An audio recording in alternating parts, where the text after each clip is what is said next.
Hello everybody, good morning, good afternoon, good evening. Hope you're all doing well. This is Ghost Warrior 38, and today I'm bringing you the first of my uh, some new videos. I will be looking at and reviewing the NECA Disney Gargoyles figure line. Gargoyles was something that was very special to me during my childhood. I never caught any episodes directly as they aired. I caught some later reruns on TV, and then of course ended up getting the physical copies of seasons 1 and 2, and fairly recently watched part of the third season. I can see why a lot of people don't like it, um, but for what it was, I enjoyed it at times. But moving that part aside, I've always liked its world, its characters, its lore, the history, where they go, the mixes of Shakespeare, and it helps with lessons for kids and helps for adults too. So yeah, getting back to the subject of today's video. Today I'll be looking at this is the first figure I picked up. This is Brooklyn, who eventually gets picked as Goliath's second, and in the episode Future Tense, we see him with Demona and Goliath. It's a possible future, but we later find out it's created by Puck, just so he could get the Eye of Odin and the Grimorum, but that's a whole plot line I won't get into for spoilers. Um, really nice cover art here. Uh, we get some profiles on the sides here, and the snarling face, just as they woke up from being in stone. On the bottom here, we get the list of all the people that were involved with making these figures. And here's the back. Get some pieces of the accessories, some of the pages from the Grimorum, spear, the glasses, and the list here at the bottom. Goliath, Lexington, Demona, Bronx, Hudson, Broadway, and the ones I have right now are Demona and Goliath from the Vows 2-pack. I have the Armored Xanatos and Brooklyn. I found Lexington, Bronx, and Hudson at my local comic shop. They had some of these figures on sale there as well, so I might end up going back to pick those up. There's a little blurb here about them. So just sit tight real quick, folks, and I'll get this open real quick. Oh yeah, and just before we get started there's the inside of the packaging, and just a product shot with the figure. So sit tight, folks. I'll get this open and be right back. And we're back, folks. Sorry about that. It took a little bit longer than I was hoping it would. As you can clearly see, this is a very long wingspan, so I can see why a lot of people only have a couple people with the wings on, or why a lot of people prefer the folded wings. I will emphasize this first when putting this together. You have to be very careful with the wings and the pegs on the back.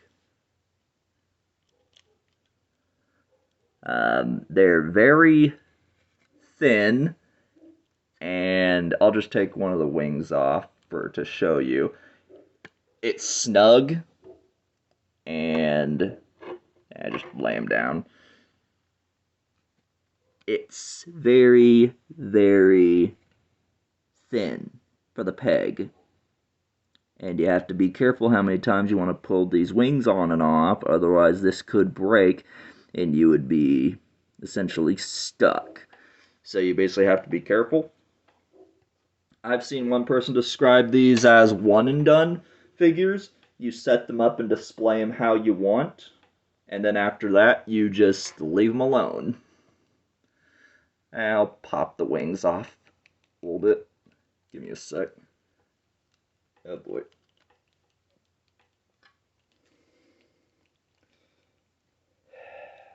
Hate to do this. Pop the head off. There we go.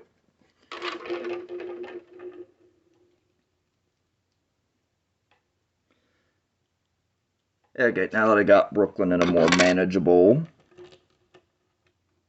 way, looking at the design and detail on the wings, they have a really nice pattern here on the back. Of course, you have his claws, and when they're folded, for the folded wings, the little hands are put together. So you can have some idea of which way they would go when the folded ones are together. His wings are with the Elisa figure. You can almost see what looks like outside of the wing designs here. It almost looks like there's veins, because of course the wings are a part of their bodies. Outside of almost the brown pattern here, it almost looks like scales. But putting the wings aside, the others we have is his spear here. I want to say this was in the episode where he had his motorcycle, although I will admit I do forget. I think this is where it was from. I'll have to go back and rewatch the episode. It's a really nice silver finish to make it actually look like metal.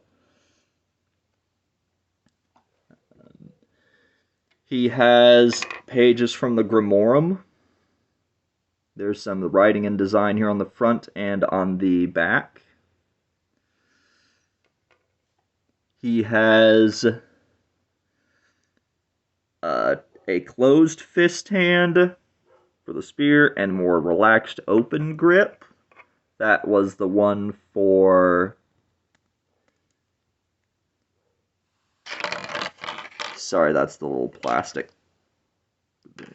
For the Grimorum pages.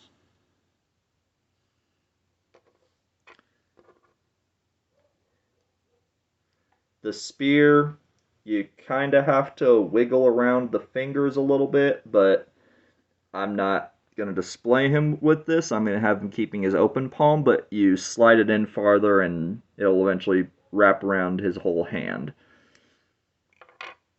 You'll have his sunglasses. I'm probably going to keep those on him. That was fun. And of course you have two closed fist hands, if you don't have him displaying anything.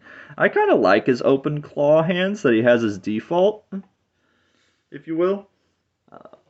The jaw opens, as you saw from the product photos, so you can have him kind of doing a little bit of anything here.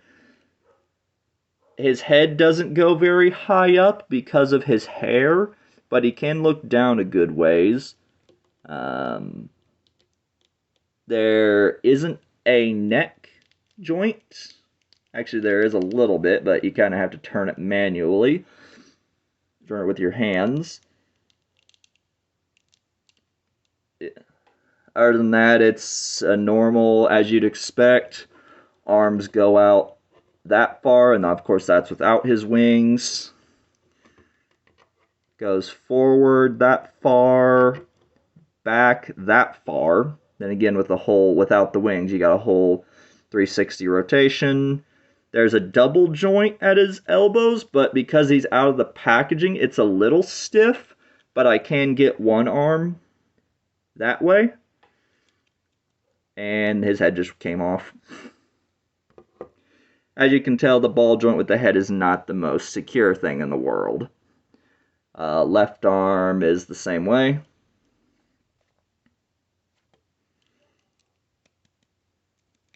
Leg can go up that far forward and that far back. A single joint at the knee. And for the feet, it's basically about that much on pivot. And the toes can go